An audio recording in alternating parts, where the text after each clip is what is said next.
Здравейте, искам да ви се представя.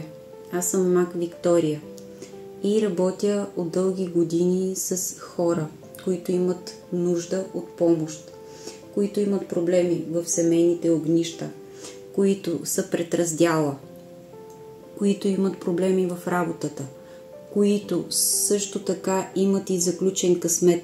Днес ще ви демонстрирам точно един такъв ритуал, който можете сами да си го направите вкъщи, ако имате някакви блокажи и се чувствате, че не ви върви.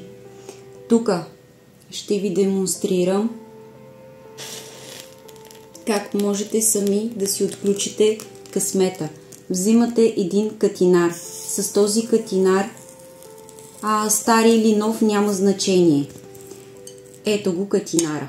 Взимате катинара и ще помолите дете, който не е навършил 18 години, т.е. не е пълнолетен, да го заключи. След като ето така взимате си катинара и съответно давате на дете, т.е. или на юноше, да го заключи.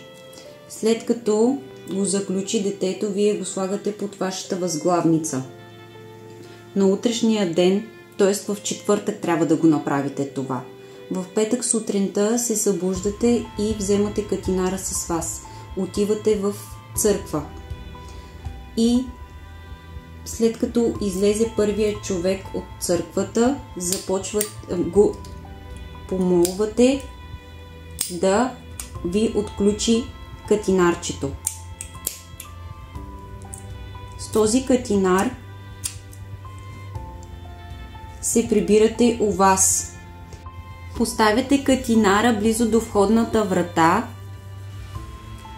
За около 2 седмици трябва да имате резултат. Ако мислите и нямате